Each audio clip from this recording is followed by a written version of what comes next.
মেহমানদের জন্য রান্না করা মানে শুধু খাবার দেওয়া নয়, তাতে থাকে ভালোবাসা, যত্ন আর আন্তরিকতা। বাসায় মেহমান আসবেন, তাই মেহমানদের জন্য বাসায় অনেক আয়োজন করা হয়েছে। সো হ্যালো ভিউয়ার্স, আসসালামু আলাইকুম। আশা করছি সবাই খুব ভালো আছেন। অনেকদিন পর আপনাদের মাঝে একটি বড় ভিডিও নিয়ে আসলাম। আশা করছি সবাই পুরো ভিডিও জুড়ে পাশে থাকবেন। ভিউয়ার্স, আগামীকাল আমাদের বাসায় অনেক মেহমান আসবেন, তাই আগের দিন রাতেই আমরা সব বাজার সদাই করে নিয়েছি, যাতে রান্নাবান্নার অনেকটা কাজ আমরা এগিয়ে রাখতে পারি। আপনাদের ভাইয়া বাজার থেকে মুরগি, রুই মাছ, কাতলা মাছ আর গুলশা মাছ নিয়ে এসেছেন। উনি বাজার থেকে সবগুলো মাছকে কাটিয়ে একদম সাইজ করে নিয়ে এসেছেন। আমরা বাসায় শুধু মাছগুলোকে ধুয়ে পরিষ্কার করে নেব।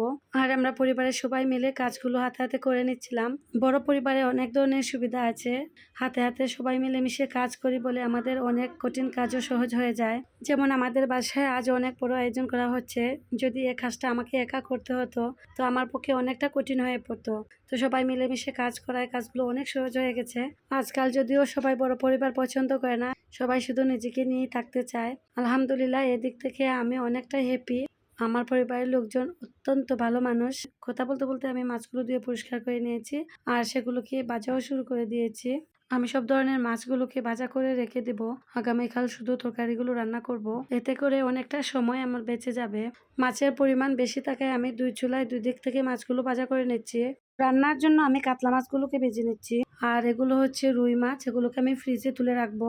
আর মাছের মাথাগুলোকে আমি রেখে দিচ্ছি পরবর্তীতে মুড়িঘণ্ট রান্না করার জন্য। আর এগুলো হচ্ছে গুলশা মাছ। আমি লবণ, হলুদ, মরিচ দিয়ে মাছগুলোকে ভালো করে মাখিয়ে নিচ্ছি। এগুলোকেও আমি হালকা করে ভেজে নিব। গুলশা মাছ সাধারণত অনেক নরম মাছ। এগুলো রান্না করলে নাড়াচাড়ায় অনেক সময় ভেঙে যায়, তাই আমি সবসময় এগুলোকে ভাজা করে রান্না করি। এক এক করে সবগুলো মাছ আমার ভাজা করা শেষ হয়ে গেছে।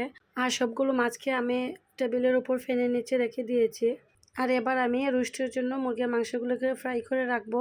মুরগিগুলোকে কেটে আমি ভালো করে ধুয়ে পরিষ্কার করে নিয়েছি। আর প্রতিটা মুরগিকে এখানে আমি 4টি করে পিস করেছি।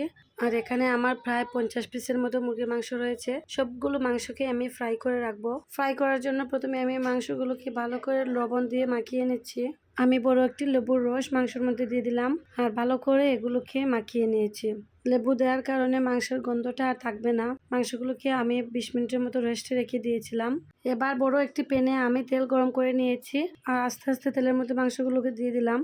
আমি ঠিক আগের মতো 2টি চুলায় 2 প্যানে মাংসগুলোকে ফ্রাই করে নিচ্ছি।